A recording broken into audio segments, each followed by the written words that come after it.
Well, good morning. Thank you for joining us today. I'm Paula Huntley, the Managing Director of GSU-CIBER. Our run of show today we'll have a welcome and introduction of judges. Our three teams will present. Each team will have 15 minutes to present and 10 minutes of Q&A. We'll then take a break while our judges deliberate.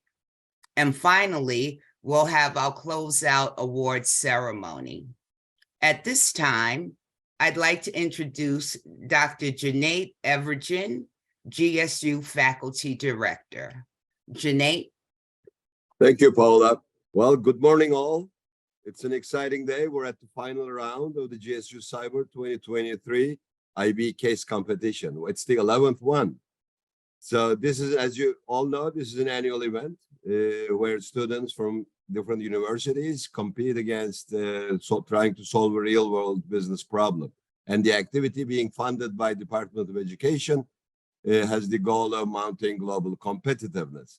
Well, you all, worked together in teams and also got prepared to enter the job market. Hence, everyone is a real winner here, where the experience of going through this process is the real award. But nevertheless, it's an exciting day to listen to the final round of the three teams. So on behalf of GSU-CIBER, I would also like to thank all teams that have entered the case competition, along with their advisors from different universities and the GSU-CIBER team, which has made this possible. And of course, the judges whose big task is on the way. So again, I wish all groups, all teams success in their presentations and look forward to seeing the results. Thank you. Back to you, Paula. Thank you, Janae. Before I introduce the panel of judges for today's event, I would like to acknowledge and thank the virtual judges who reviewed the videos submitted by the 10 competing teams. We have Dr. Francesca Sanguinetti, Professor of Management, University of Pavia, Italy. Dr. Catalina Mons, Professor of Management, Information Systems, and past case competition advisor, Albany State, Albany, Georgia.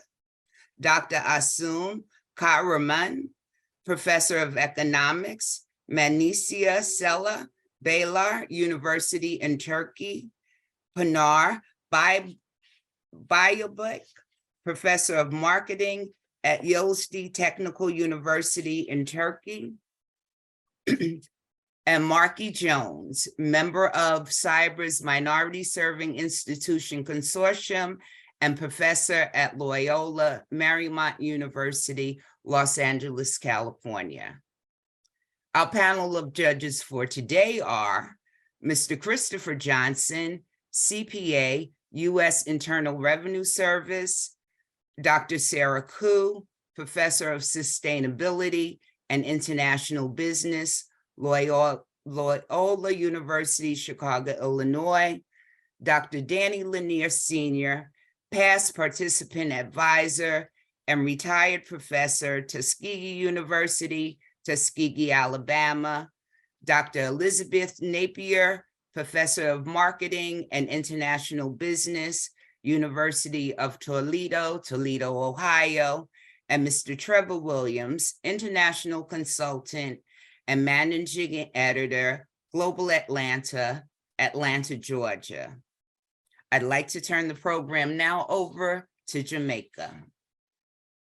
Thank you so much, Paula. This is it, guys. Are you guys excited? Well, first of all, I'm going to be calling in our team GSU. So again, each team will have 15 minutes of presentation and 10 minutes of Q&A. As a reminder, I will be providing you with an audio prompts as you approach that you have 5 minutes left, as well as 1 minute left for your presentation. And similarly for the Q&A, we will be giving you an audio cue to let you know that you have 5 minutes left, so as well as 1 minute left. So you may now start sharing, Team GSU.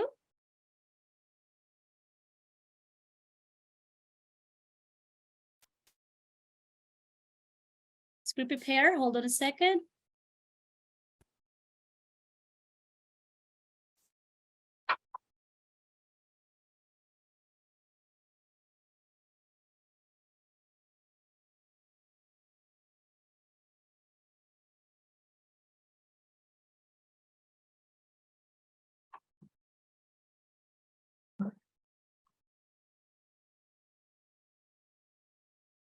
Good morning. Can everyone see us?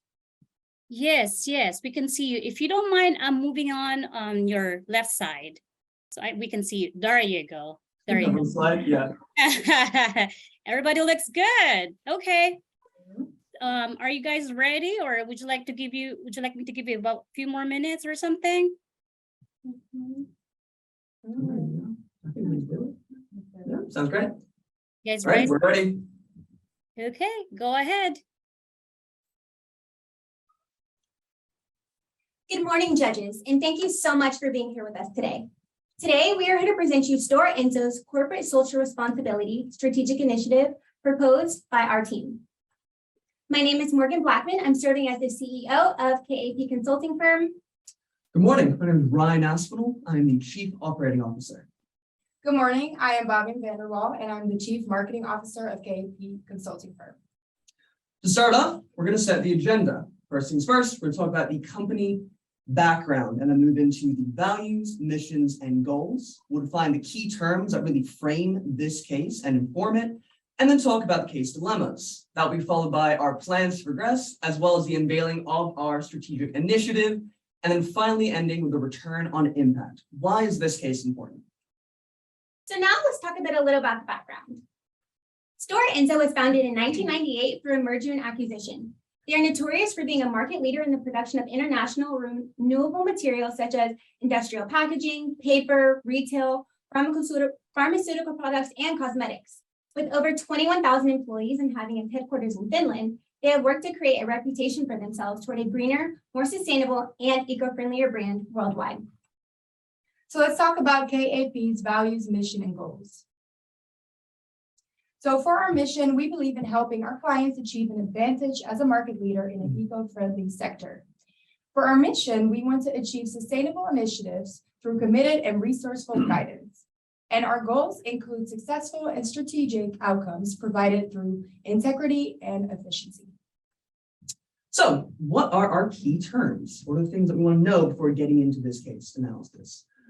First things first, we are framing our case by talking about emerging markets like Pakistan. These are characterized as having high growth potential, there's a rising middle class, as well as the corporations are the homegrown multinationals, or they are family or state-owned firms. Now, the big theme for this case is corporate social responsibility, or CSR.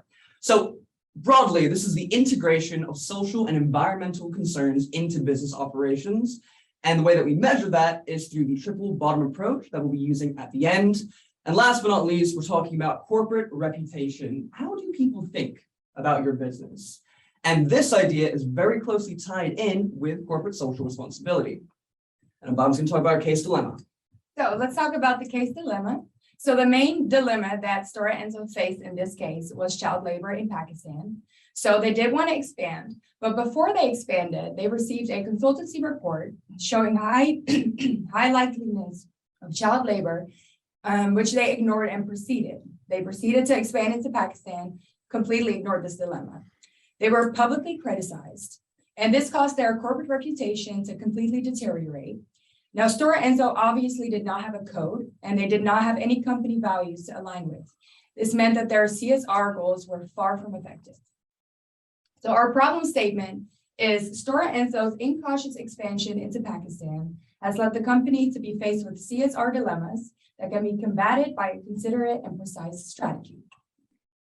Now, we put up a framework, we put up a framework that not is necessarily aimed at Stora Enso, but any other company that might be facing any CSR dilemmas. It doesn't have to be a CSR, but any case dilemmas that we have set a framework in place.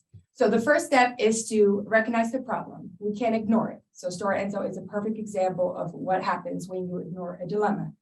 Now, we also want to focus on stakeholders' interests. So these are your suppliers, your customers, your shareholders, your employees. Keep their interests in mind and into consideration.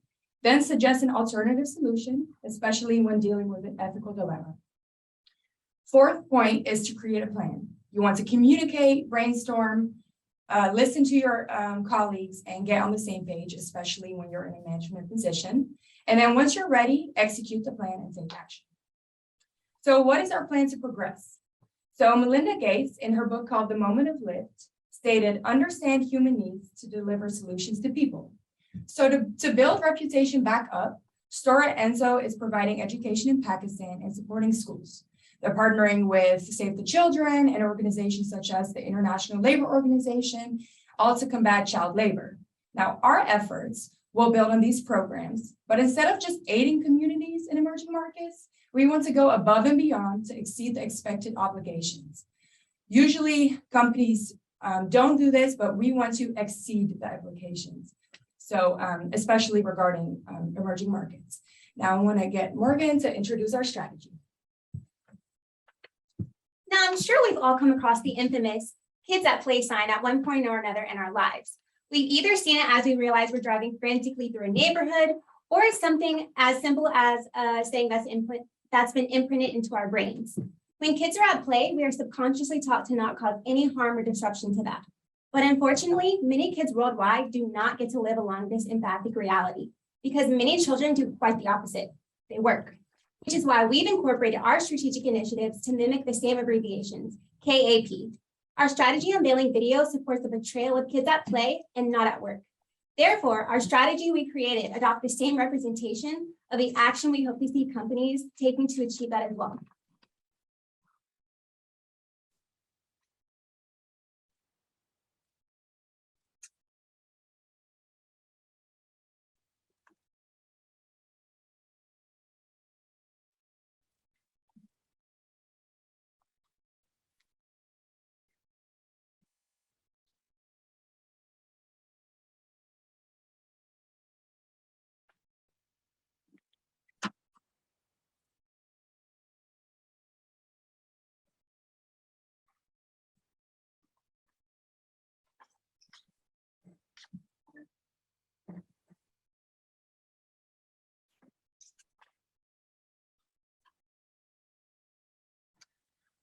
Right. Not sure if the music played on that. No worries. We're talking about our KAP strategy. So 3 components to this. First one is key.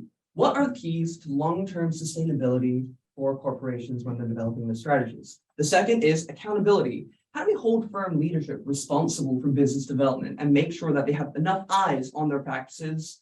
And finally, principles. We need to increase the public-facing morality and the trustworthiness for all the stakeholders that are involved in the enterprise. I'm just going to talk about our first key.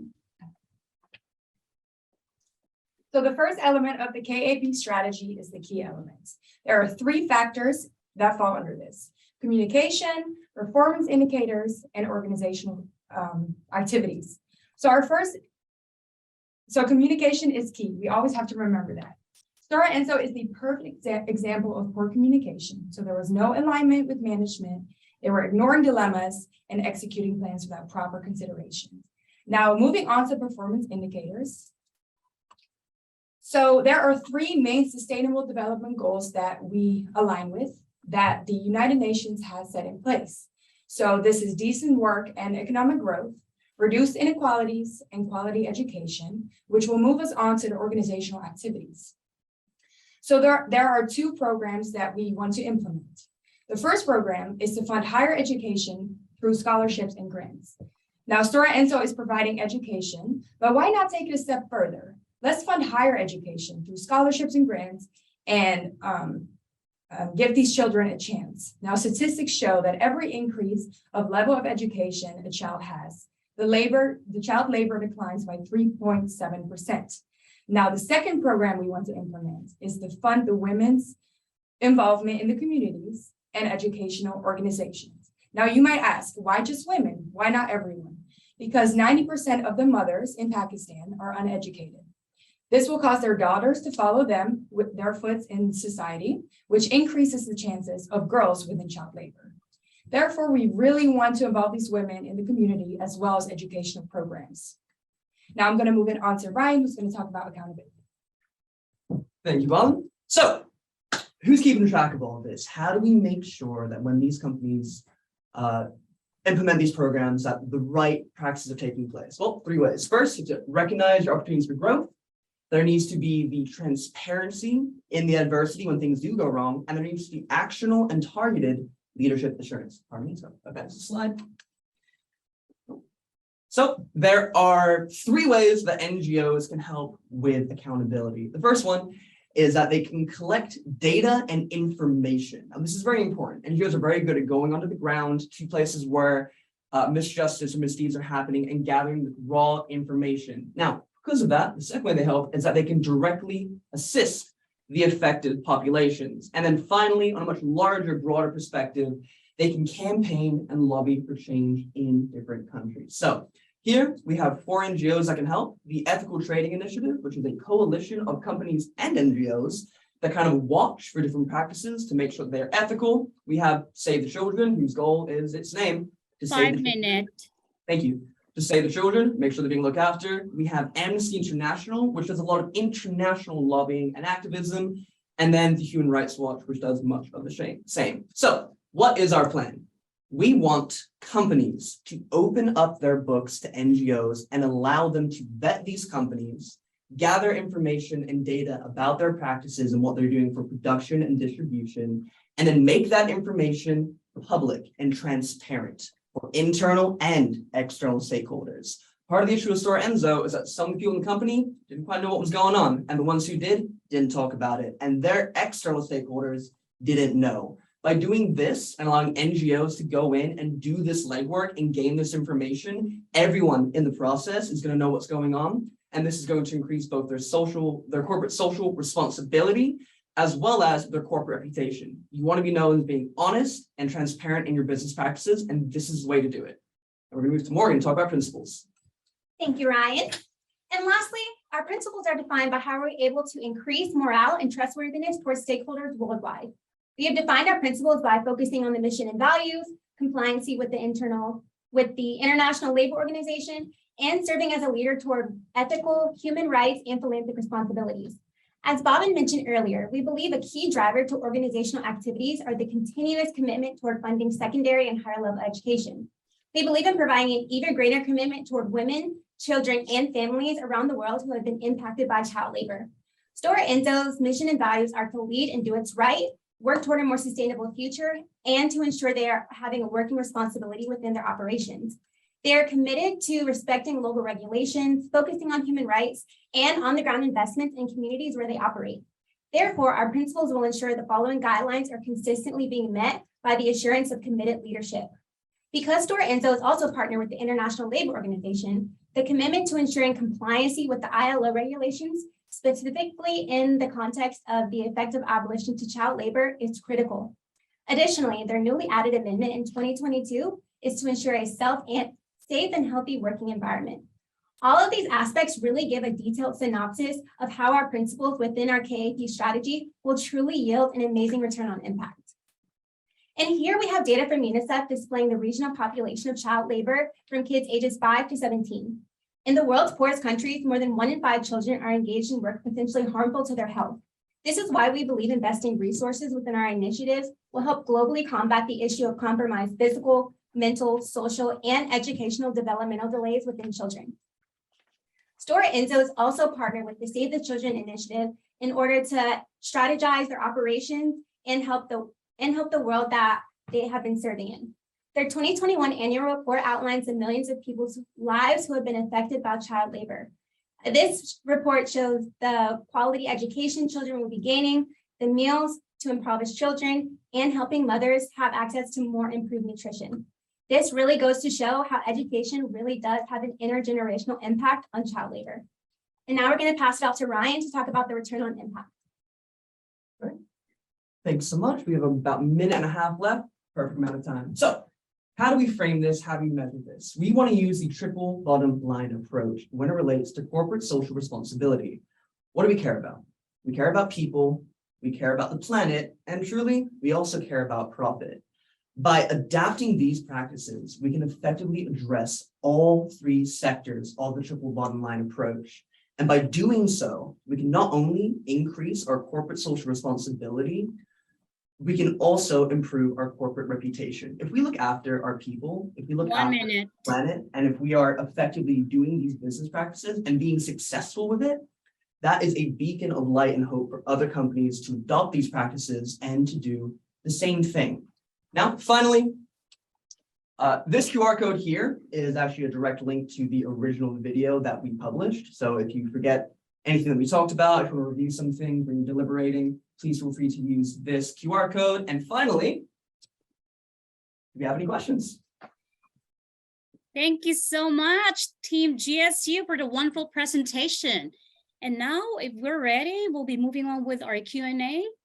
Judges, the floor is open for Q&A. Please turn on your video and mute yourself as you ask the question. Thank you. Thank you. Thank you.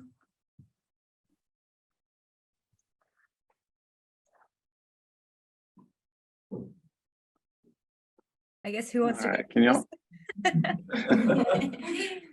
Going great. Trevor? Okay. Or I can. Yeah, go ahead. Go ahead. I've got a lot, but go ahead. Okay, well, thank you so much for your presentation. It was very good and thorough, and all of you are fabulous public speakers. One Thank thing that you're welcome. And slides were beautiful as well. One thing that I would like to ask, so you speak about the solutions to the case, but you're very vague about presenting those solutions. And so you're talking about, if you can go back to your slide on that, it was in the beginning. Oh, it's like, wow. It was towards the beginning. And so what would be something more specific that Stora Enso could do in terms of repairing their reputation? Of course, you talked about educating women, partnering with NGOs, et cetera, but these are very vague. And so is there any way you could be a little bit more specific about the solutions to this dilemma with them violating human rights, environmental degradation, and also trying to repair their reputation while also doing right by doing good? So actually some tangible deliverables. So I know I spoke about the women's involvement in the communities and everything. So some things that we could do specifically would be to have women mentors. Like I mentioned Melinda Gates' book, The Moment of Lift. And in that book, she describes all the ways that she, as a leader, as a female leader, she went to communities, she gathered the communities, and she gave motivational talks. She gave opportunities of mentorships and stuff like that. So if we could get a female motivational speaker to gain some interest within the community and to spread the word out, stuff like that, would already start off great by getting women involved. But And then we how wanna is it educate. scalable? How is that scalable, having somebody come in and do some type of presentation? That's just a Band-Aid to the problem that is very integrated throughout the company's supply chain. Absolutely. So this is where we want to come in with the oversight. So, and the education. So if the issue is that the company's supply chain is ingrained with child labor and they're being viewed as being a unethical Just company, take the truck. that's why you want to open up with the accountability and have NGOs come in, evaluate their supply chain, and then they would make that information public. So that's the first piece. That's how they improve their corporate reputation. Hey, this is what we're doing. And then how do you fix it? Okay. So they've already started to make some progress towards that. I believe it was like in 2017, they partnered with the International Labor Org to improve their practices. And then as a way to kind of remedy that ill that they have done, we think that they should invest in education, because that's a way to improve the living situation and provide other options that aren't child labor for these people. Because if people are looking at Stora Enso saying, hey, you use child labor, they can come back and say, yeah, we messed up. We're partnered with this group. Our books are open, so you can check and make sure that we're doing the right things from production side. And then in addition to that, we're going to make sure that these kids that we were using for child labor, we're going to educate them as a way of saying sorry and apologizing and really investing in the countries that we're doing business in. Okay, I just want to finish my thought on that. You got to be aware of greenwashing and how that's not actually correcting the problem by partnering with NGOs, because that's just signaling to stakeholders and shareholders you're trying to be reactive, but it's actually not going to the core of the problem of what the Stora Enso was doing. And that's my final thought of that. I don't want to take up too much time. Thank you. Thank you. Thank you. Yeah, I guess my question was more around the decision-making process that, had them go into Pakistan in the first place, and then how they have remedied this rubric that, put them in hot water in the first place, right? So you're proposing solutions that may work to an extent in a developing country, right? Save the children and all that. But are they going to implement these things across their entire corporate, the span of their corporate operations? Like, are you going to be funding scholarships in Sweden and Norway, where the government pretty much pays for that already? Like, how do you determine where you're going to apply these kinds of solutions, and how to? I mean, obviously they knew this was going on before they went into Pakistan. So how do you suss out, whether to go into certain markets in the first place? I guess that's kind of two questions wrapped into one, but. So with our strategy, we wanted to really implement a strategy that would not only be used for Stora Enso, but other countries and other organizations that were facing the same problem, having child labor within their operations in different countries. So this is not only going to be effective to Stora Enso, but we want to broadcast this strategy out to people and companies that have faced the same issues. So when we talk about, our KAP strategy, the key accountability principles, this is not only going to be something that is internalized within the company, like I said, but also can be used externally within different organizations and, worldwide. And then to your point of how do you convince the Nordic countries that you changed your way, because essentially what it was is Sweden was like, hey, what are you doing? As far as talking about the viability of funding education in those countries, I mean, they already have great education programs, so you could do that. I don't know if that's going to move the dial on convincing these countries, but they do care about sustainability. They do care about fair labor practices. So maybe because you're not going to invest money in Sweden and have them turn around. It's going to have to be on the responsibility side of showing. 5 minutes. Thank you. Hey, we've made mistakes in the past. We know that you don't appreciate this and that you invested your money in our company to move into this, and now we've done this wrong thing. So they made some right steps in firing the people involved, in getting rid of some of those executives who made that decision. But they need to consistently show that they're doing the right thing to move forward. Because when I was reading the case, I don't think that the Nordic countries are going to flip and be like, oh, you guys are fine now right away. It's going to be a long process where they're going to need to have, 5 to 10 years of sustained corporate social responsibility, keeping that in mind and making it open and public to people for these government entities to be like, hey, we're all right. We understand you made a mistake. You've done your time. Now we can get back in business with you. So to Ryan's point, it's all about the continuous improvement, and that's what we're committed within our strategy to do. Yeah, but what about if they're evaluating future opportunities, right? Like if you want to go into another market that's known to be, known to have this problem again, right? How do you balance the need for growth in emerging markets with the need to kind of remedy these practices going forward? I mean, do they just, it sounds to me from reading the case that they just kind of backed out and sort of tried to act like the business was no longer aligned with what they wanted to do from a business perspective, but didn't really acknowledge the fact that they were kind of going out with their tail between their legs. So how would you suggest that they evaluate these opportunities going forward and ensure that, what they know gets moved up the chain, I guess? Well, to start off, we want to make sure, like, what they should have done is to look for an alternative solution. Like going into Pakistan and going into that dilemma and ignoring it, that was the first step the first mistake that they made. So they should have grabbed an alternative solution. They should have figured out, oh, we know about these high likelihoods of child labor. What can we do about this? Or should we even invest into or expand into Pakistan? Or should we even pick another emerging country? Right. And you hire somebody. I think that'd be the best way to do it is, they had their chief integrity officer in 2015 quit because of what was going on. That person should have more say. They should be allowed to have almost, not quite a veto, but they should have more say where they vet this and they go, hey, this is wrong for these ethical means. They're partnered with the International Labor Organization. They can use their framework and their standards to set the basis for how they're going to operate, but they need to have a person internally who has the authority and the will to put their hand up and say, hey, this is wrong. We found instances of child labor. So either we need to not go into this market, like Bobby was saying, Or when we do go in, we have to set the framework and our production in a way where we're not going to be using child labor. And then you need to vet it regularly. Every 3 to 6 months, have somebody go in and audit. Maybe it's that person, maybe it's an outside NGO. They go in, make sure that these labor practices that they agreed upon at the outset are still being followed. Great, thank you. I've got more, but I'm going to cede so that Sarah can ask hers. This is Danny Lanier. To you, I have a question.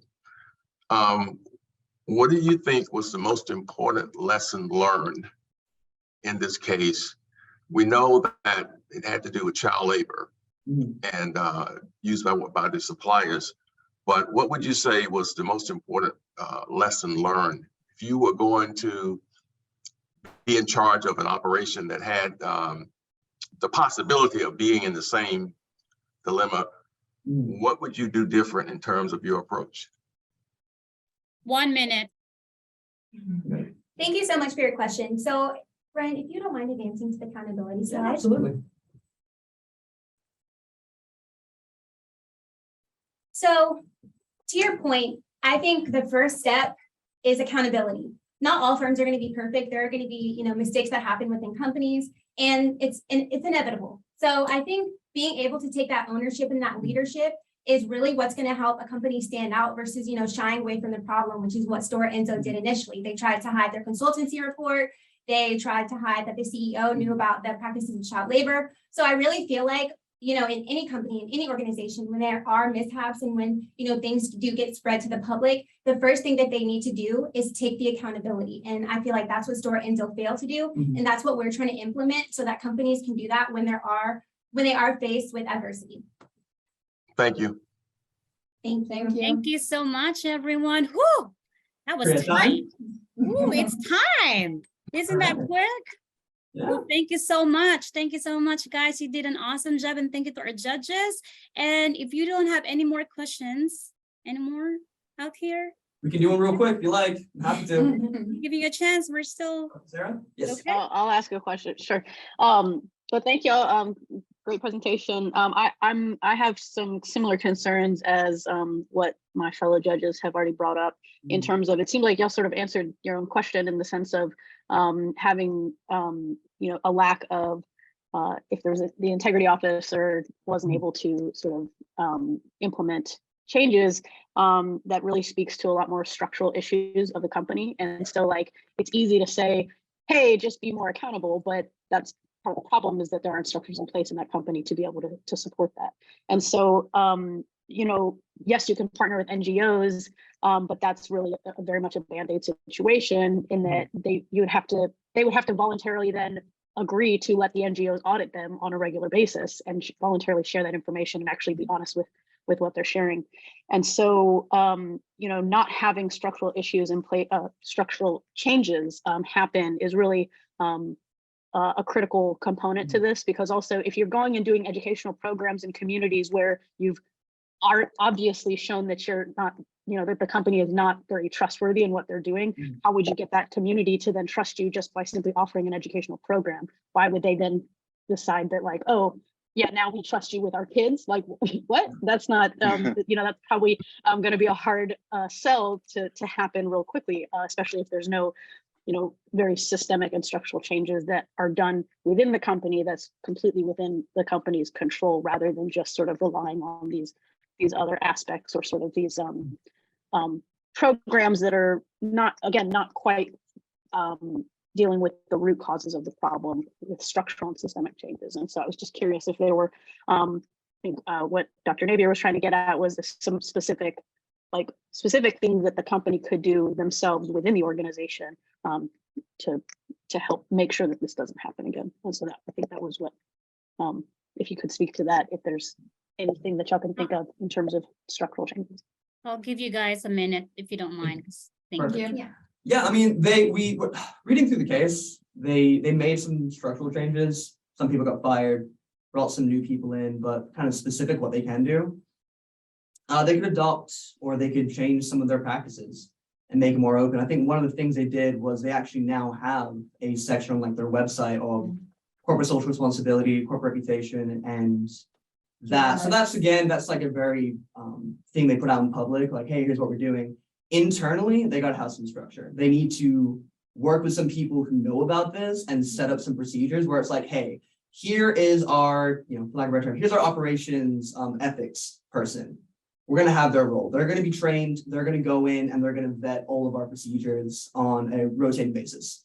I think that would be a really good way to go about it, because you have a person who is accountable, they're trained, and then they have the authority to do something about it. Or as Mr. Willing's point, move it up the chain at the very least. So you can be like, hey, I went into Pakistan and there's some kids working in our factory. What is going on? And then they can move that up and they can have some kind of actionable change. And then tie back into how do you get these other organizations or stakeholders back on board? That would be a way to do it. That's how you can show that you kind of turn the corner where it's like, hey, yeah, we're saying all of the right things, but within our organization, we have a whole new team, sector, person who this is their one job, is to make sure that we're not messing up and we're doing the right thing in our production. And you can talk to them, here's our email, set up a meeting with them, discuss how we're going through it. And then they work off of a framework they've built to basically vet and check it, like a health inspection in a restaurant. Simple, that kind of metaphor where, you have a person comes in, either internal, maybe it's an external audit, that don't have to be details, but they come in, they have a checklist, like, is this good, this good, this good? If your score doesn't meet, something has to happen. Okay, sorry, guys, time is up. Okay, thank you. We're gonna Thank move you guys for forward. time. Thank you, judges, so much. Thank you so much, everyone. Woo, that was really tight. So we're gonna have 5-10-minute break as we prepare for our next team, Alabama A&M University. You guys go ahead and take a little bit of a break. Thank you so much. Thanks so Thank much. you. You have a great day. You too. Okay. Team Alabama. Let's just take a, let me see. 10-minute break for everyone, just to give some little bit of buffer. Shake it off a little bit.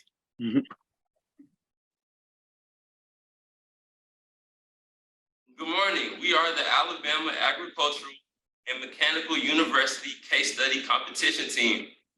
My name is Dale Wren, Senior Accounting Major from Birmingham, Alabama.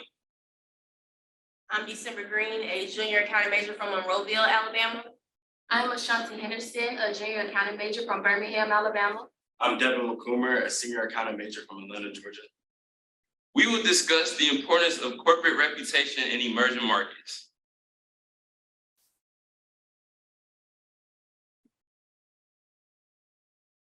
Today, I'll discuss our overview for our presentation today. We'll be discussing emerging markets, corporate social responsibility, corporate reputation, Store Enzo and its corporate social responsibility struggles, work life in Pakistan, and to conclude our presentation, our recommendations. Before going into depth, we're going to discuss some key terms like emerging markets and corporate social responsibility. What is an emerging market? An emerging market is an economy of a developing nation that is engaging into global markets. So some weaknesses that they might have are criminal violations, such as being involved in illegal activity, human rights violations, such as child labor, and corruption laws, such as seizing land or trying to gain resources using different tactics illegally. These issues exist due to the lack of corporate social responsibility. What is corporate social responsibility? It's a management concept where corporations intervene social, economical influences to the community around it.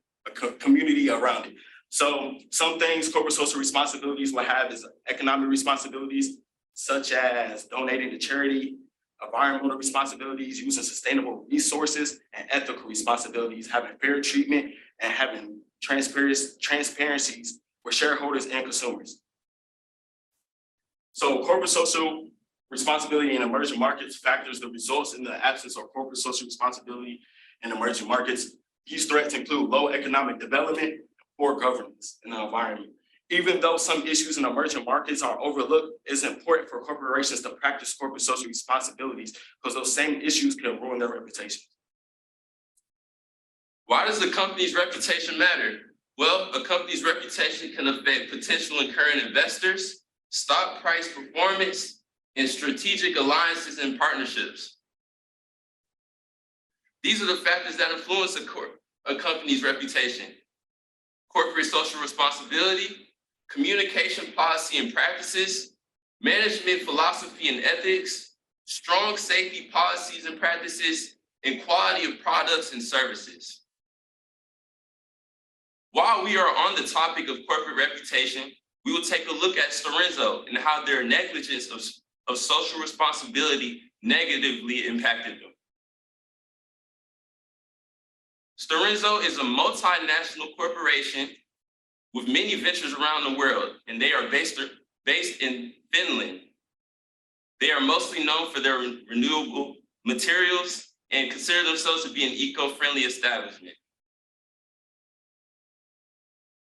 Why are we here? What happened with Storenzo?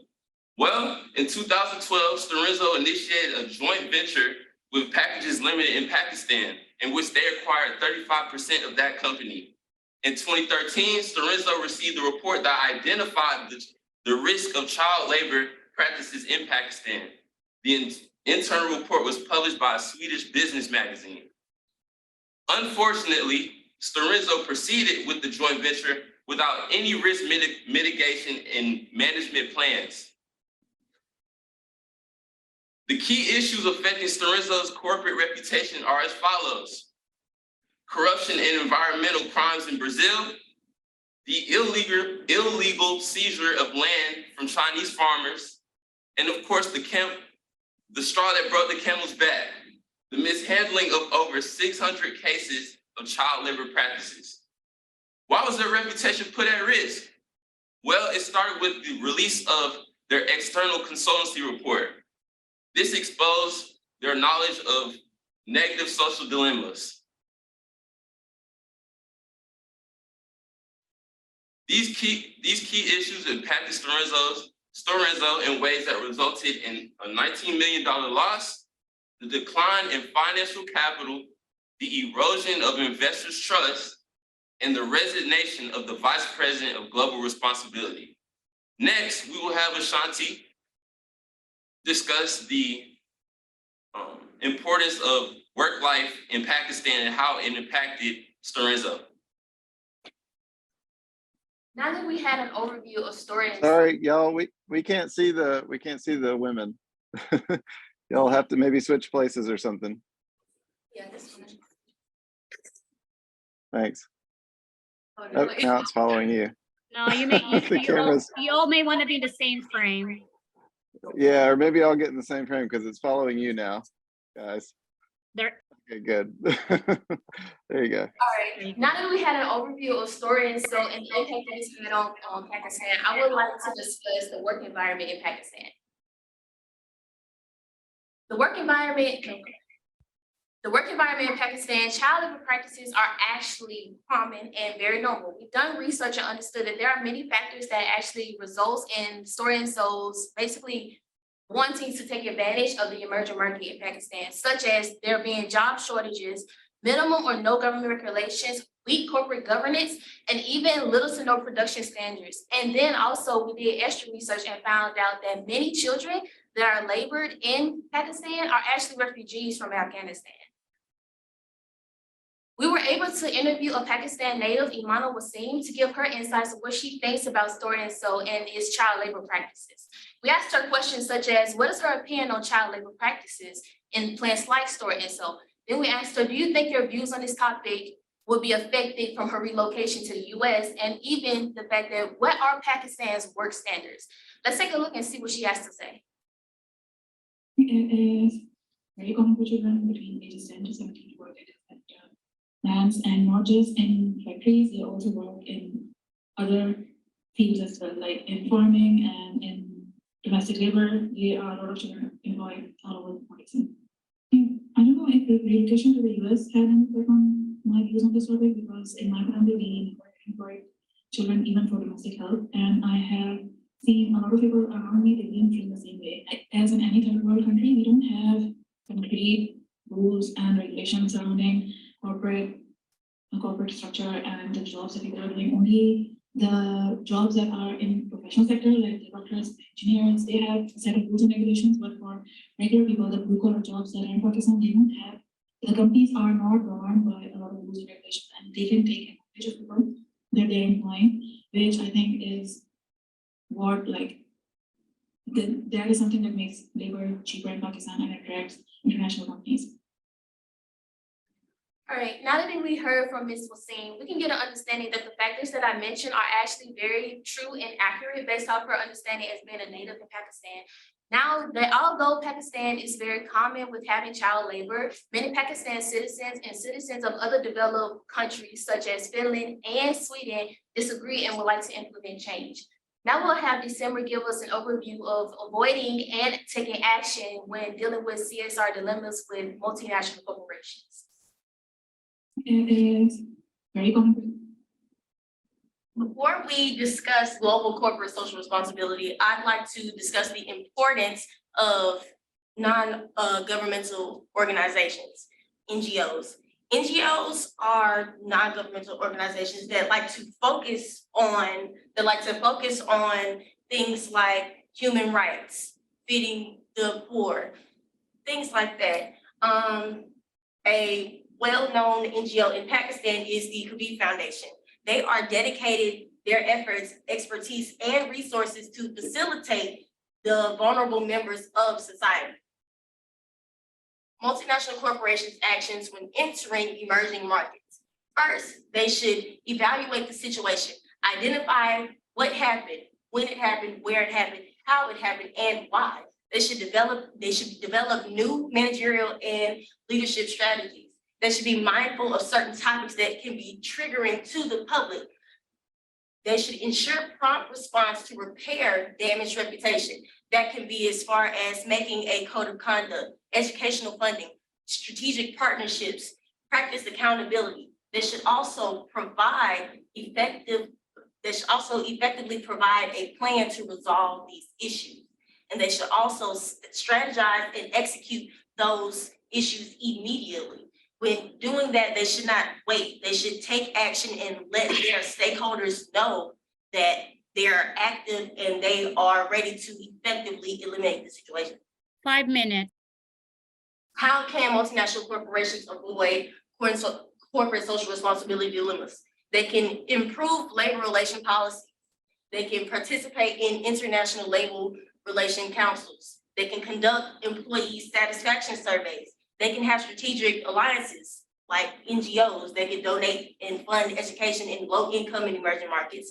They can also participate in alliances with governmental agencies, and they can develop and adhere to a code of ethics. And when they are developing in a code of ethics, they should make sure that it is sustainable and they have ethical practices in the workplace and be consistent with that. Now we are going to talk about having a communication policy with stakeholders. They can actively address any controversies, and we can do that by being transparent with our stakeholders. They can have a social media campaign, a spokesperson, brand ambassadors, a public relation consultant, annual corporate social responsibility reports, annual independent audit of corporate social responsibilities. Just having someone from the outside or maybe someone internal come in and see what's going on in the company. Corporate social responsibilities activities to sustain corporate reputation. How can we avoid these issues altogether? We can do that by developing and implementing an effective brand management strategy. We can develop and adhere to a code of ethics. We can have clear and accurate communication with all key stakeholders by being transparent.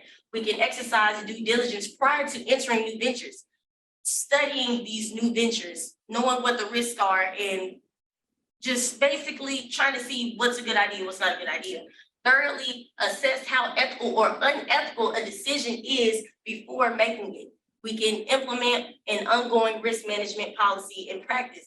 And in the event of potential controversy, a company should avoid triggering responses and say less and do more. All right, now that we heard from December on avoiding and taking action in CSR dilemmas with multinational corporations, we can get into the account of the lessons that was learned from Store Inso and their impact in Pakistan. So far, we can understand that they didn't have a proper recovery process, they didn't have a risk management policy and practices. And also they didn't have effective and timely communication with their stakeholders. And overall, there is no importance of strong governance policies and a code of ethics. From comparative analysis, we can see that with other multinational corporations and how they have practiced their CSR dilemmas and basically fixed the issues, we can see they implemented a recovery process with Hershey's. They had issues with child labor in Ghana within the cocoa industry. And what they created was the CLMRS, which is the Child Labor Monitoring and Remediation System. And so with UPM Biofor, which is a competitor of Stora Enso, they had issues with working conditions and receiving raw materials in Thailand. So they issued surveys between factory workers, farmers, and citizens. And that was a practice of risk management policy and practices. Overall, we can understand that with the lessons between Stora Enso and the comparative analysis with Hershey and UPM, we can understand that having these 4 steps being taken for part of the company and actually implemented can help the company not only in the present, and would have helped them in the past as well. Our concluding thoughts is say less and do more.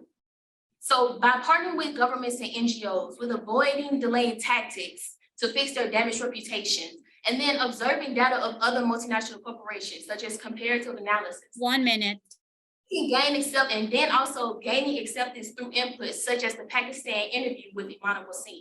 These are recommendations to Stora Enso and many other multinational corporations on how they can have a better structured plan when dealing with CSR dilemmas and also to better sustain their ethics within emerging markets. We thank you for listening to our presentation, and we would like to go towards our questions. Thank you so much, Team Alabama A&M, for the wonderful presentation. And now we will be moving on to our Q&A portion. Judges, the floor is open for the Q&A. If you could please turn on your camera and unmute yourselves. Thank you.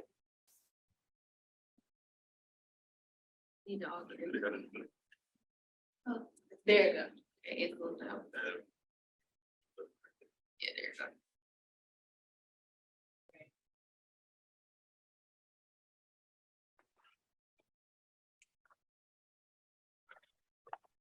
Go ahead, judges, please.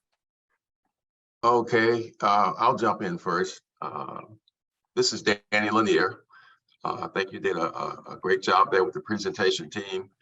I wanted to get your reaction to the way that the company responded when this issue was initially brought to light, where they denied the presence of child labor in its Pakistani business, and they also had the public relations manager to claim that the company was if the company had not been there investing in Pakistan, that some of the children would have wound up in prostitution.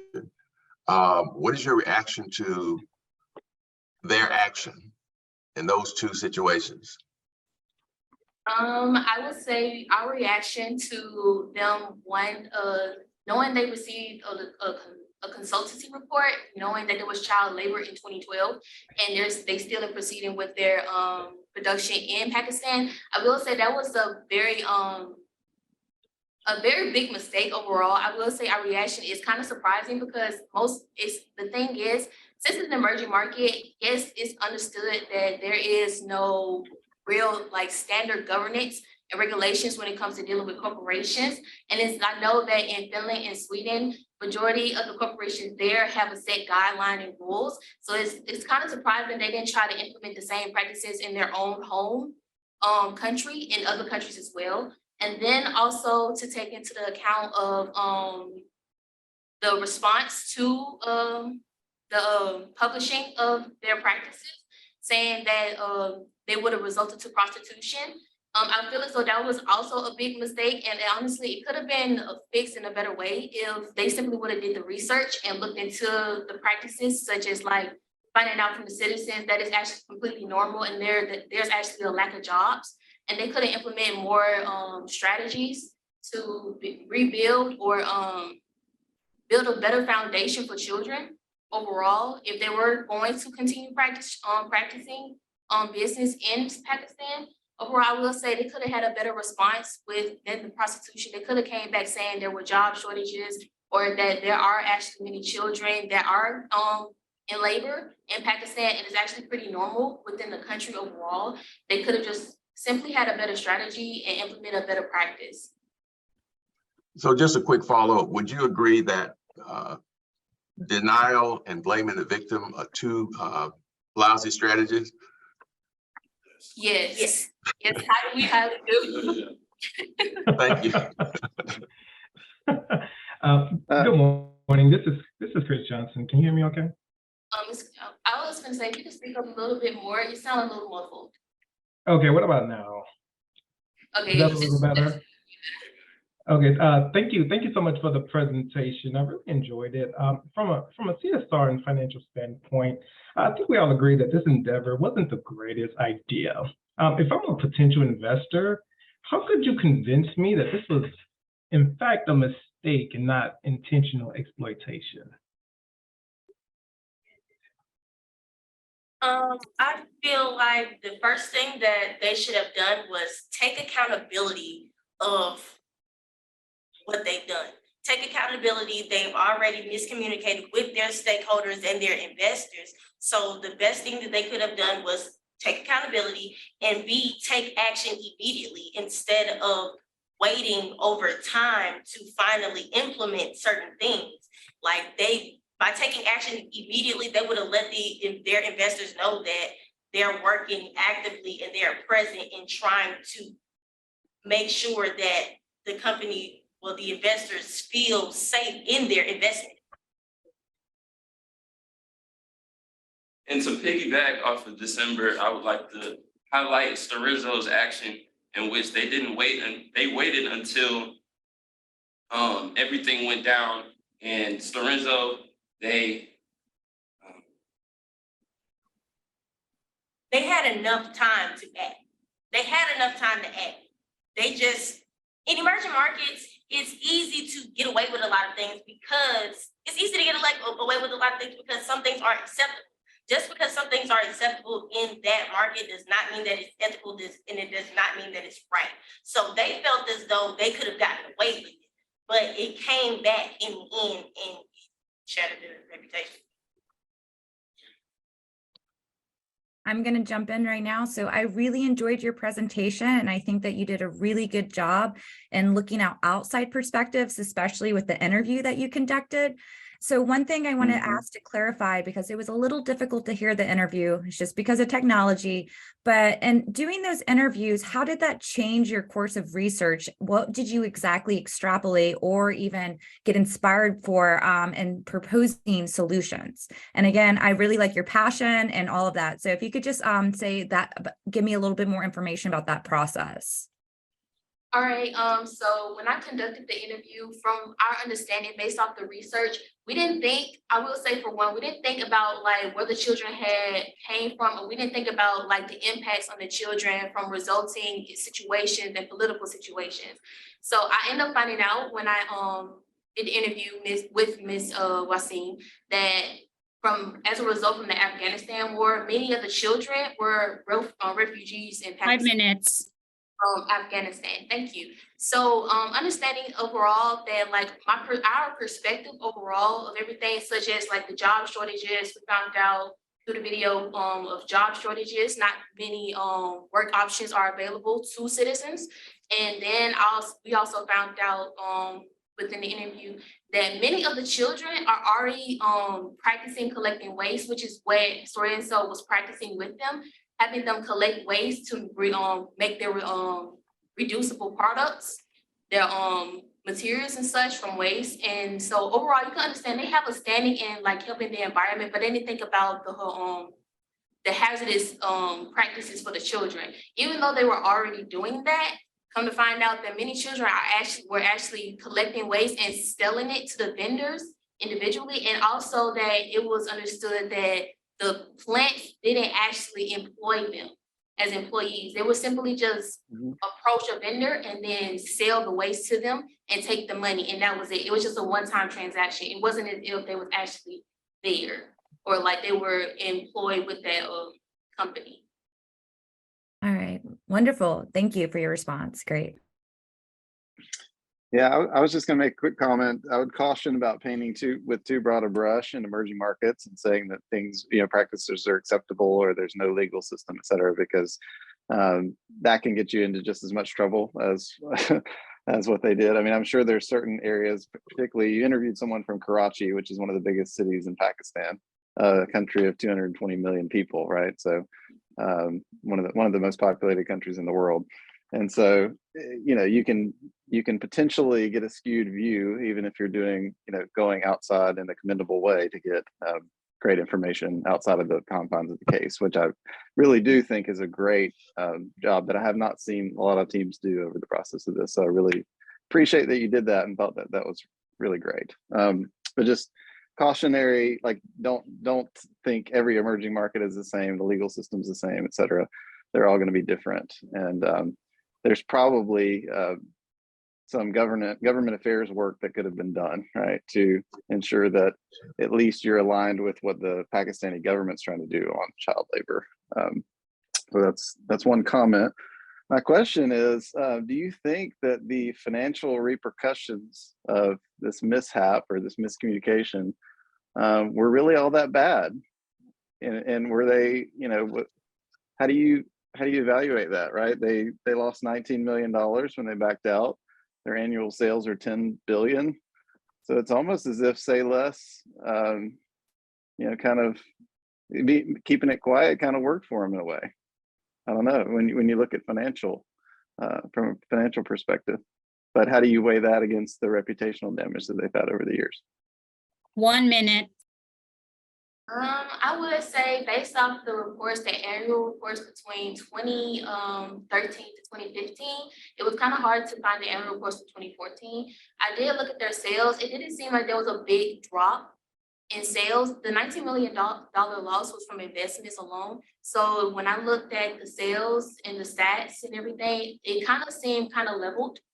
And it really wasn't much damage to the company's sales overall. So the loss is just strictly towards the investments alone.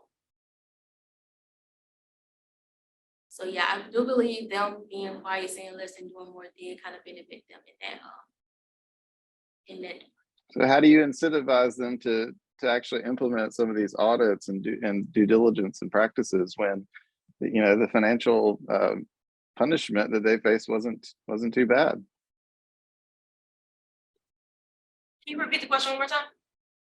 I said, how do you get them to implement some of your recommendations when, from a financial perspective, the consequences weren't too bad from what they did? Just because also the financial repercussions weren't too bad, they still lost trust with their current investors. So some of the investors that were backing them before, they kind of stepped back a little and they're like, I don't know, because of the simple fact that they weren't very clear and transparent and upfront with the things that were going on. So yes, they had the sales, but what if in future events something happened to where their sales did drop and they need those investors? They need those investors, but now they're not very trusting of them. They lost their investors' trust. How can you gain that back? Yes, your financials didn't go down that much then, but what happens in the future when something happens? Yeah. You didn't take the proper protocols to do the right thing in these emerging markets. Yeah, great point. To back that overall with December, basically ethical practices is just as important as having financial standing. Overall, still, your sales are still standard and still going well. It's still good to have ethical practices like what she said, shareholders, stakeholders trust. They were starting to lose. They were beginning to become a little iffy about if they would want to invest in this company or continue simply because of what happened. They saw that child labor was an issue. And so that's something that's ethical. And so it came from an understanding of an ethical standpoint more than a financial standpoint. Yes, there'll be investors that want to stick around simply because financial is still standard and still good. But it's still some investors, like the investors in the case, that were lacking trust now simply because their ethics wasn't standard as well as their finance. And on top of that, if we look at Stora Enso as a company, they pride themselves off how they use renewable energy how they use energy to help the environment. So how can you be responsible in that area, but not responsible when it comes to ethics? Okay, thank you so much. All right, welcome to the Connection Consultants firm. We are very excited to show you around today's orientation. Let's meet the consultants.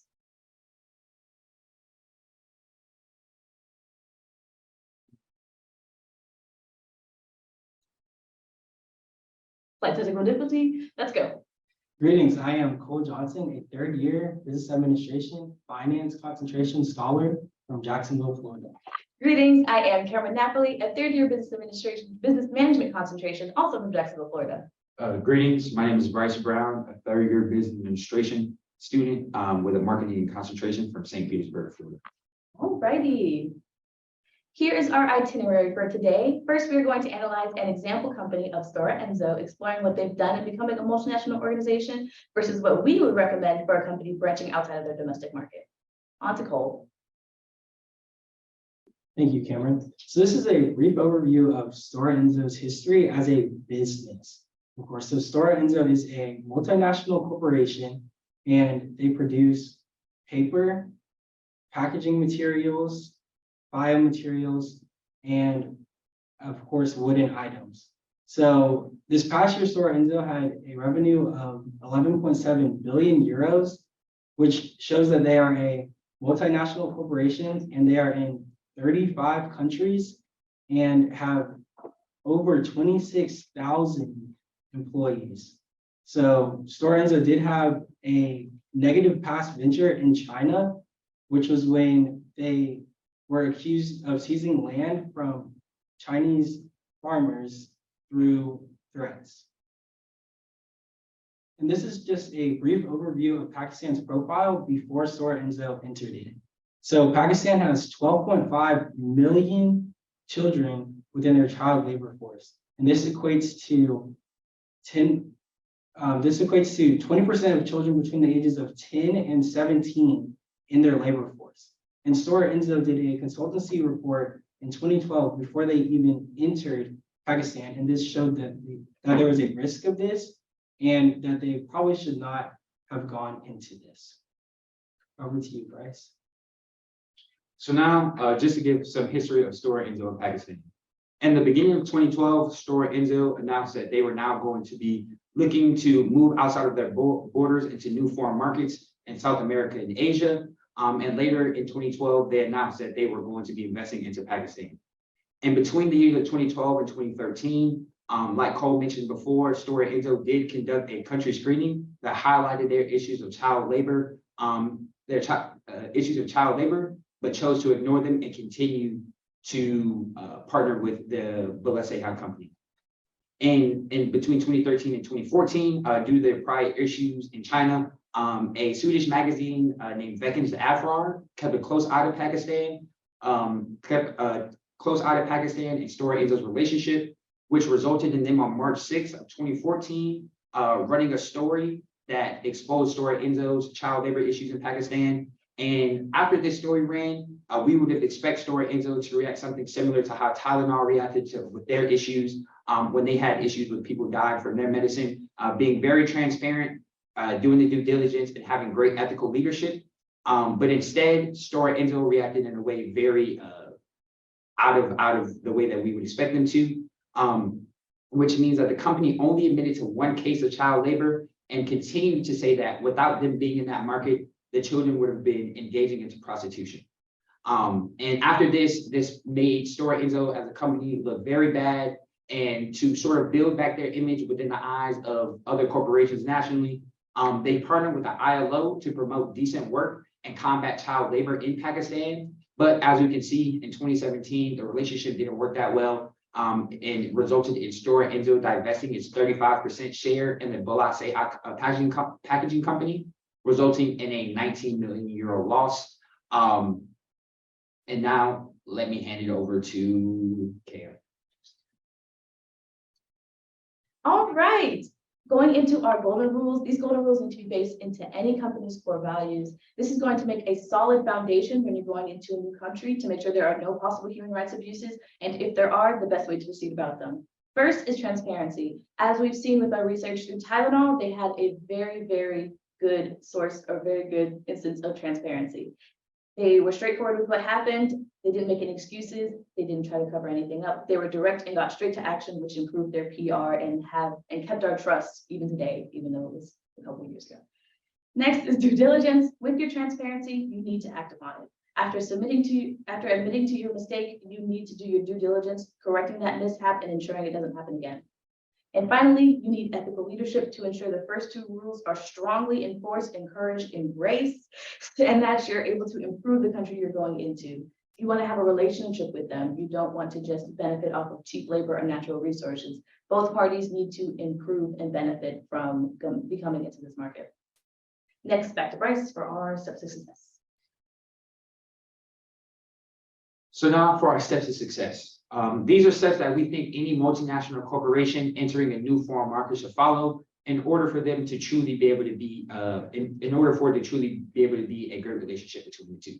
So step one is just conducting a basic country screening on the country that you are thinking, that you're prospecting and thinking about entering. So in this basic country screening, you basically want to just reach out to any other companies that may already be in that market, have been in that market. You're gonna do some basic research on its just political things, economics and things like that. And when all of these findings, you want to present to top management and shareholders and get their opinions before you move on to step two. And then in step two, this is where you create a country profile that uses a pest analysis. So this is a little bit more in-depth research. In this pest analysis, you will be analyzing a country's political, economical, social, and technological advances to understand what you'll be stepping into, get a better understanding of their social issues. So in the Stora Enso situation, it was them understanding that they had child labor issues and history of that. And then moving from step two into step three, once you've realized that, okay, this country does have some good upside, you now want to start beginning communication with either the company that you will be partnering with or the government that you will be partnering with when you are entering these new foreign markets. With this beginning of communication, you want to set up some Zoom calls, have emails, maybe do a couple trips, business trips, 1 or 2 week trips to get a better idea of the facilities that they have, the ethics of the company, the vibe, the total vibe of the company, and sort of just be able to see, okay, this is definitely a company that we now want to work with. And next into step four, this is one of the last steps because this is where we believe that when you are able to conduct on the ground research, you'll be partnering with the company that you're working with to send someone from within your company to go work with them for 90 to 180 days. We chose the 90 to 180 day period because we believe between 3 to 6 months, you will really be able to get a great understanding of not only the company that you're working with, but their social issues, any things that may have been hidden from you when you were going through step three and just creating those basic communications. And that'll allow you to have a more holistic view of the company and the country that you're stepping into. And finally, in step five, you want to conduct a final risk assessment that compiles all the information that you got from steps 1 through 4. And you want to take these findings and present them to top management and shareholders. And from there, you as a business and a company will decide if this finally is a country that you want to go through and create a relationship with, or if in the end, through all of your research that you found that this company really doesn't match your ethics, the company's ethics, and it won't be the best thing for shareholders or the company to invest into this business. And now let me hand it over to Cole. Thank you, Bryce. So this is a country analysis. So we made a weighted factor analysis for Stora Enso when entering Pakistan. And any company can use this when entering into a foreign market. So on the left, we have the PESTLE analysis, political, economic, social, and technological factors. Then we have their score down the middle, and then we have their weights, which gives us a total, and then brings us down to a total score. So for political, we scored Pakistan a 4. We did this because Pakistan says that child labor in their country, at least, is under the ages of 14, while the ILO says that it is under 15. So that is already a negative impact. And then also their transparency report, they were rated 140th out of around 200 countries, which is a negative impact. And then also we ranked they're economic, a little bit higher at a 6, just because they could get that cheap labor. But at the same time, they do have a lot of headline risk, which could attribute to lower revenues if they were to get caught. And then social, we rated this as at a 4 as well, just because Pakistan has 12.5 million children in their labor force. And then we rank technological a little bit higher, just because since Stora Enso is a paper making company, they don't need too many technological advancements as if Apple were to enter Pakistan. 5 minutes. Thank you. And so Stora Enso entering Pakistan has been rated at a 5.3 out of 10. Back to you, Cameron. All right. Overall, with this orientation, we hope you can see that with the connection consultants, avoiding human rights abuses is our #1 priority. And we ensure this by highlighting transparency, due diligence, and ethical leadership within the companies we work with. Sorry, technical difficulty within the companies we work with. If Stora Enso hired us, they would have avoided Pakistan entirely due to the country's profile and country screening, as Cole explained. Thank you so much for attending today's orientation. We hope you choose the connection consultants for all your international needs. And a special thank you to advisor, Dr. Shabazz. We couldn't have done it without all your encouragement and support. Thank you so much, Team Florida A&M. You did a wonderful job. And now we will be moving on to our Q&A portion. Judges, the floor is open for the Q&A. If you could please turn your camera and I'll put a highlight on you.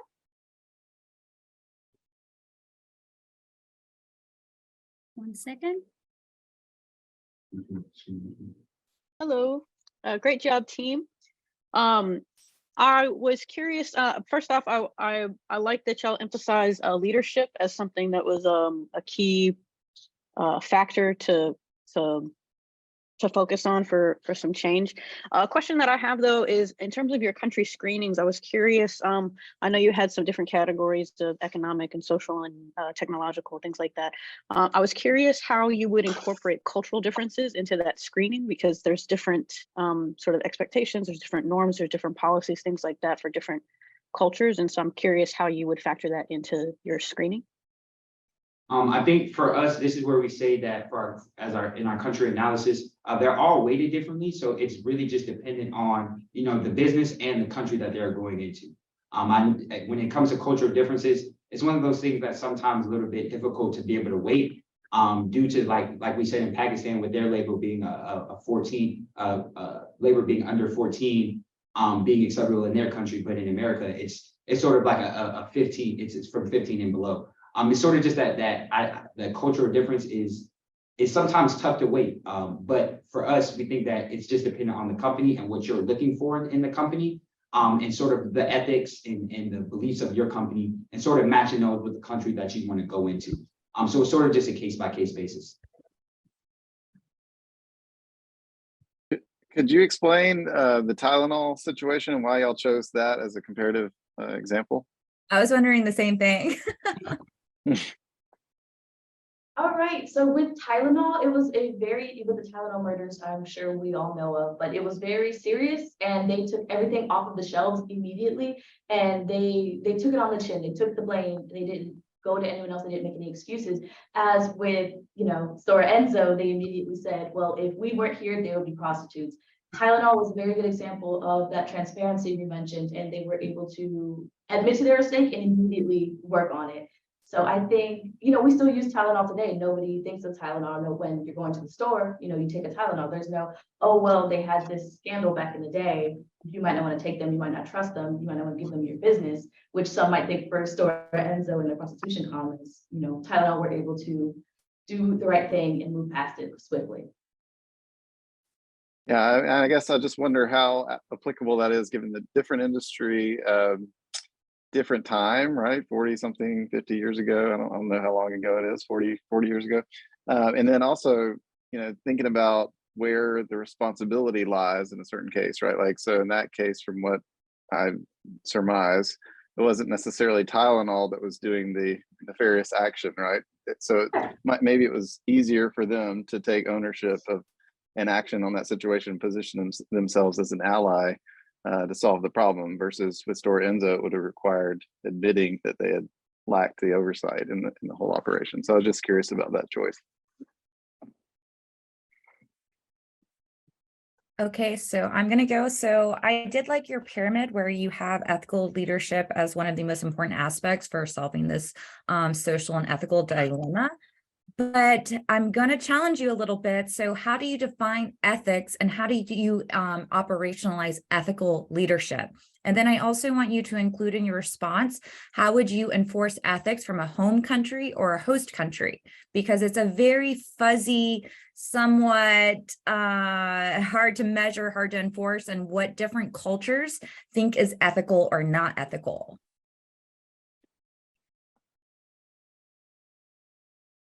With ethics, it is very subjective.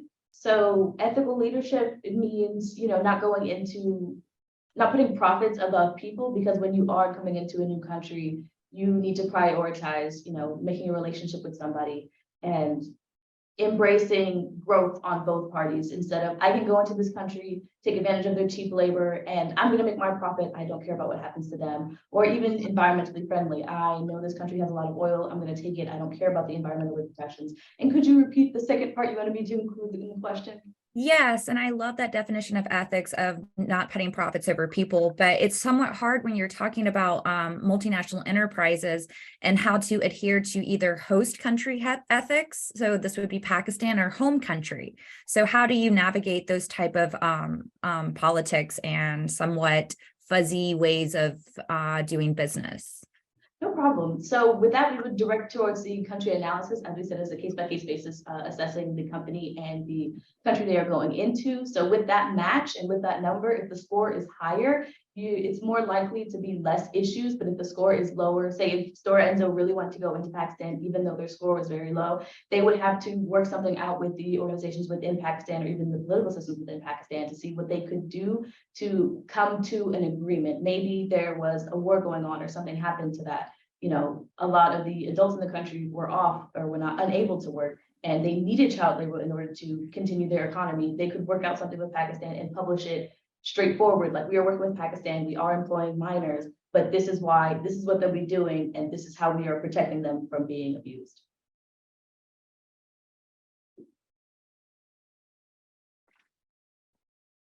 Five more minutes. Thank you. Yeah, I want to push back on the country screening a bit too, because if you've got if you are the one making the determination, if your leadership is making that determination, then you're subject to your own subjectivity, if that makes sense. Like, so how would you recommend that they work with potentially outside organizations from beyond the company to gain some objectivity on that front? So I think that we should err to the side of caution when thinking about ethics. So like when Store Enzo is entering Pakistan, and so Pakistan has a under the age of 14 is child labor, while the ILO says under the age of 15. So like erring to the side of caution would be like, we do under the age of 15 as child labor, instead of just conforming to the country that we are entering. Yeah, I think that gets to Dr. Napier's point. You have sort of an international standard, a consistent standard that you adhere to, versus going to the least common denominator in the market where you're serving. Yeah. I don't know if anybody else has questions. I don't want to monopolize the time, so y'all tell me if I'm asking too many. I'm a journalist. You'll have to forgive me.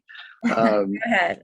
But I was also kind of wondering about the solution, right? Do you have more detail you could share on how they can prevent this kind of thing going forward, and ameliorate the damage to their reputation? Because my understanding of the solution that you propose is that if they would have hired us, they would have avoided this.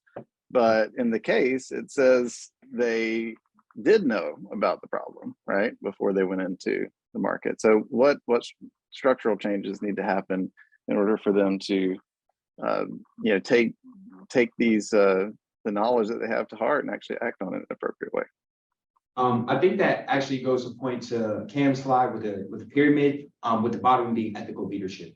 I think in the end, if Stora Enso had ethical leadership, and they were able to look at that report and take away the profit from the people, and be able to look at the people and put the people first, and understand that this country is going through a turmoil, does have issues, and Stora Enso themselves have had issues in the past with entering foreign markets and not going about things the right way. I think if they would have had ethical leadership to learn from their previous mistakes and sort of look at Pakistan in a way of, okay, yeah, we've been in a situation like this, similar to this, and let's just stay away from it and let's proceed on the side of caution. They wouldn't have entered Pakistan because they understood that this would have been a third strike for them, and it sort of would have became. Sometimes when this is Danny Lanier.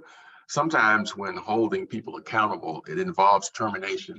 Could one of you just speak to how you would handle in that situation if you determined that a termination was necessary or multiple? What approach would you use in terms of getting that done?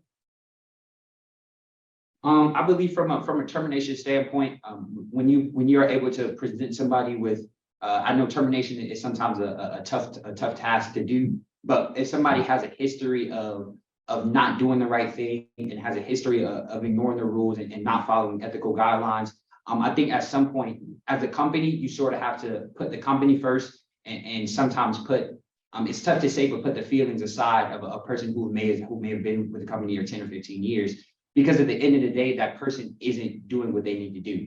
So I think it would have come down to just looking down to who was over Pakistan, some of the more of the leadership, and looking at the ways that they reacted, and some of the things that they may have ignored. And sort of when from a termination standpoint, when we present them with the termination, we present them with the facts. I think when you present somebody with the facts and you show them where they may have messed up, and show them how in multiple cases they chose to do something against what the company did, I think it makes making that termination a little bit easier, because both parties walk away understanding that this had nothing to do with feelings, and it all had to do with facts and the things that they chose to not highlight or things that they chose to ignore in their process in leadership. Okay, thank you. You have 1 minute left.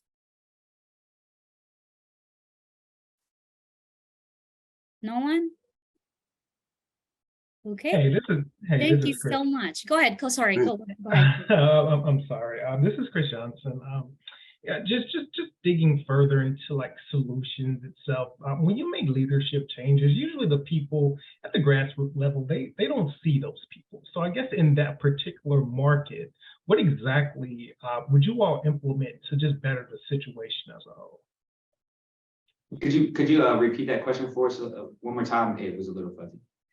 Yes, absolutely. So at the grassroots level, what would you all implement to better the situation as a whole? I understand, switching out leadership, things of that nature. Oftentimes, it's like in the sky. It's not often that we see the CEO or the real decision makers, on the ground making changes. So, like, what would you implement ultimately to have an impact on the entire situation?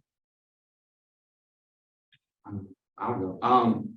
Yeah, I think it sort of just goes back to what Cole spoke about earlier of, with implementing in our hiring processes, having that we will only want to work with people who are 14 and below. I think at the end, like you said, it is sometimes harder to see the people who are leadership, but it isn't as hard to understand the ethics, understand what they want to implement, and understand how they want the business to run, even if you've never met them. So I think from that standpoint, it would be more of writing down a list of rules, having a list of ethics, having a list of codes, that from top management of how they want things to go, and then putting people in position who may even be from that current country and want to see some change and want to, be a catalyst for change and create change within a new company that's coming in. Or it may be someone previous who's already been in the company who has a history of being a strong ethical leadership and always taking those steps to ensure that the company is doing the right thing and putting them into leadership and putting them as someone who's over that contract or over that relationship with the foreign entity. Okay, thank you for that response. So ultimately, how do you think that would affect profitability? Because as we know, like emerging markets, they're attractive because of the cheaper labor, right? Unfortunately, in this particular situation, children were involved. So how do you think that would affect profitability overall? And kind of what's the counteract? How can you remain in business as a going concern if we completely exclude all of these countries where we could limit overhead? So I do believe that, of course, that will negatively affect profitability, but at the same time, like Cameron said, we have to put the people over the profits, and we must be ethical.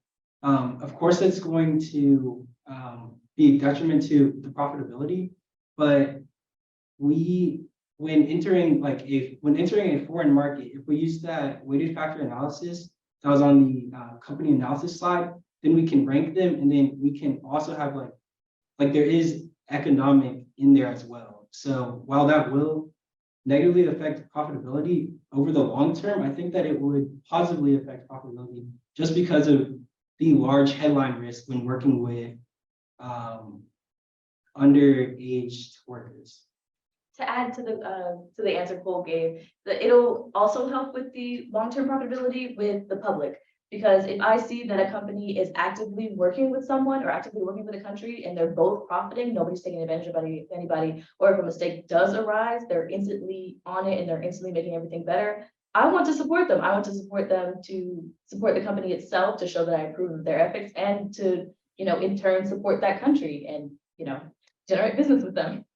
Okay. Thank you so much, Team GSU, Team Florida A&M, and Team Alabama A&M, and our judges. I'm going to pass on the mic to my colleague, Paula. We will now take a break while our judges go into deliberation. During this time, please enjoy some video clips of past case competitions and photos of our study abroad programs.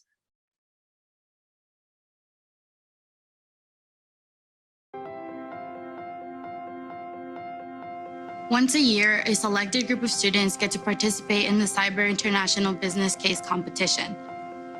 The case competition is hosted by Georgia State University on its campus. The case competition is a signature project of the National Minority Serving Institution Consortium.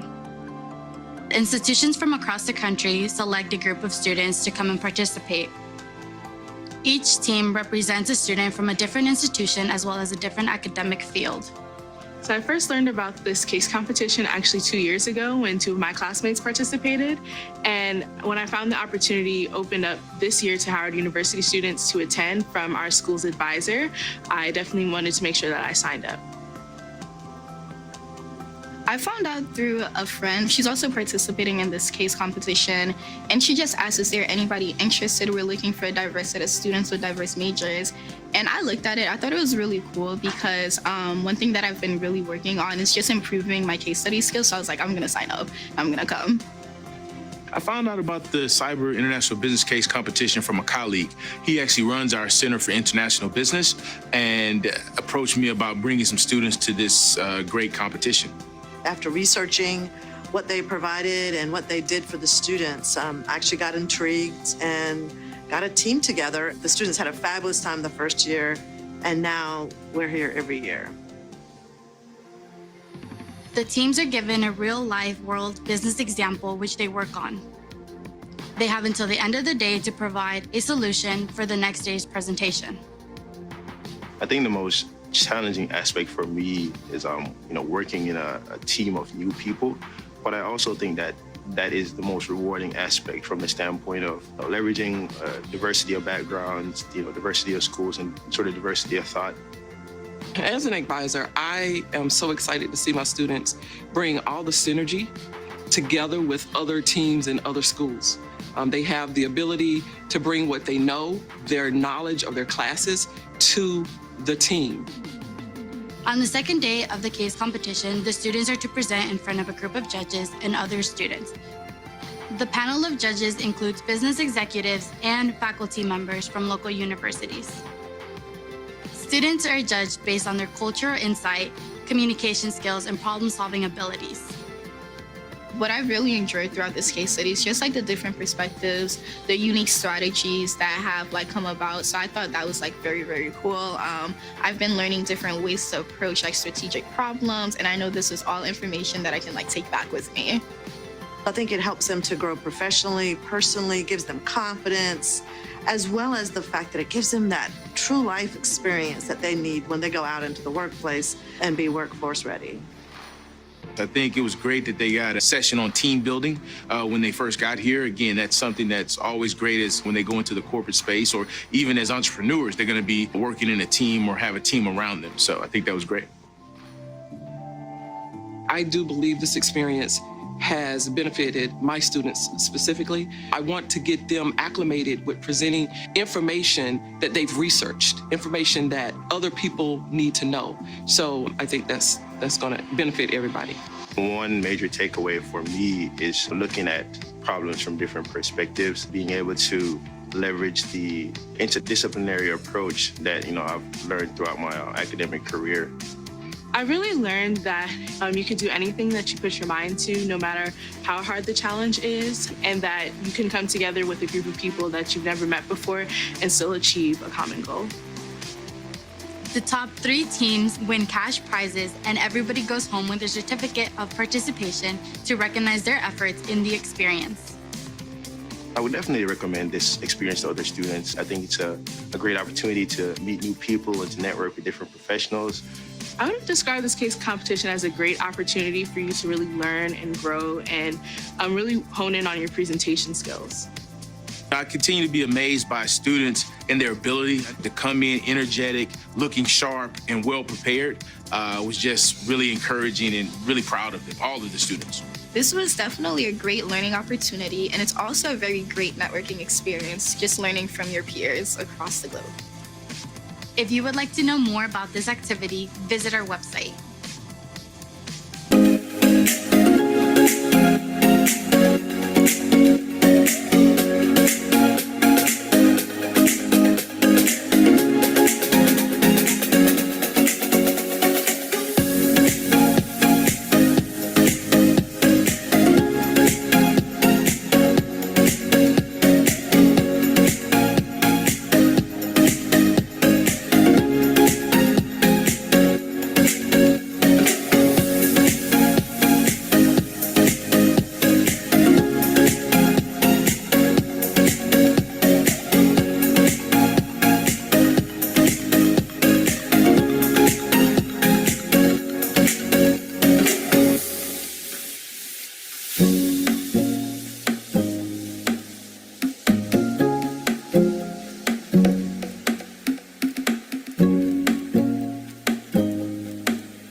Well, welcome back.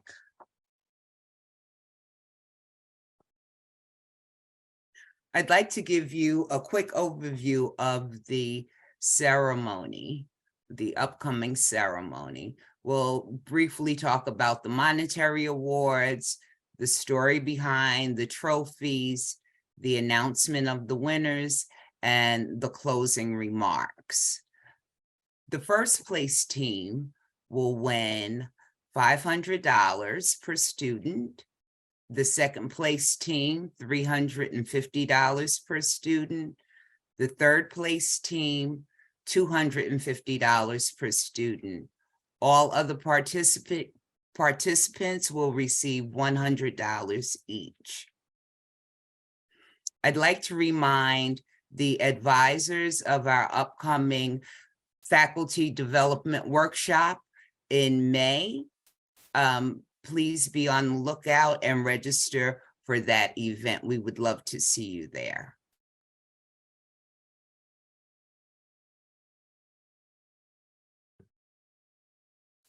I'd like to turn the program over to Jamaica, who will share with you and talk about our unique trophies. Jamaica? Yes. Oh, wow. This is so exciting, guys. I know. You all are excited to learn more on who are going to be the winners. But before we get there, let's take a look at first about the trophies, because it's going to be so exciting. And you will see how special they are made just for this year's case competition. So GSU-CIBER and GSU-X-Lab, actually, we partnered with them. For this year, we are committed on sustainability as we go with our theme, right? Which is also one of GSU's initiatives that creates innovative solutions to our most pressing global issues. I'm sure you guys have been discussing it a lot of times during this competition. Well, the GSU-X Lab is a makerspace. It's a collaborative environment centered around experiential learning, creativity, and innovation. They are a community of individuals who share a passion for making. GSU-X Lab welcome makers of all skill levels to come learn something new and share their own stories of making. The X-Lab community is driven and hosts a variety of student-led workshops based on requirements of Georgia State students. So our department, along with X-Lab, actually made a collaboration by partnering with this. Let me just give you how it looks like right here, right now. Something like that. And then by creating a handmade, isn't that incredible? It's actually handmade by handcrafted by our very own GSU student. Nicola Salazar, as you see on the left side, is actually who actually created it under the supervision of Elliot Kirkpatrick. We aim to tap into our own resources, which parallels on our mission to be sustainable and help reduce our carbon footprint. It also focuses on supporting locally based products, which we actually purchase the wood here locally in Atlanta, which makes your trophies, of course, very unique, right? The trophies will be sent out to you in the next few weeks. As soon as we get all the information, who's going to be the winner. Anyway, thank you for listening, but I know you all are ready and excited to know for the results. Without further ado, I'll pass it on to Charlene. Thank you, Jamaica. So congratulations to all of the live participants and teams. You did an excellent job, but now it's all what you've been waiting for, the awards ceremony. So we will announce the third place winner, who will be winning $250 for each student. And the team is Georgia State University. Congratulations, Panthers. You did an excellent job. Wonderful presentation. And you have placed third. Next, second place winner, which would get $350 per student, goes to Florida A&M. The Rattlers take second place. Congratulations, Florida A&M.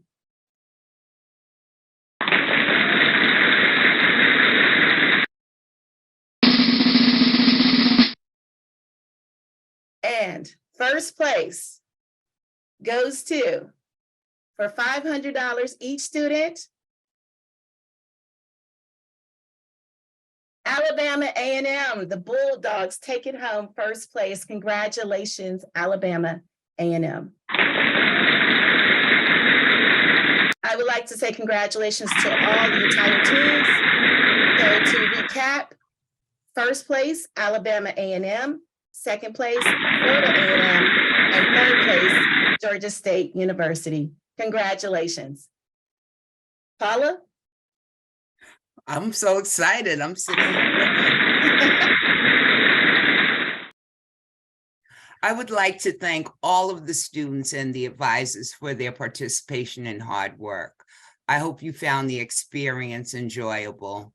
Thank you to the professors who shared helpful information and resources during our kickoff, and a special thank you to our judges, both virtual and live. We really appreciate you. Early next week, you will receive an anonymous survey via Qualtrics. Please complete the survey, as that will help us with upcoming competitions. We hope to host next year's event face-to-face in Atlanta in our Buckhead Center. We would also like to record some of your reflections of this event. Please be on the lookout for an email from me with further details.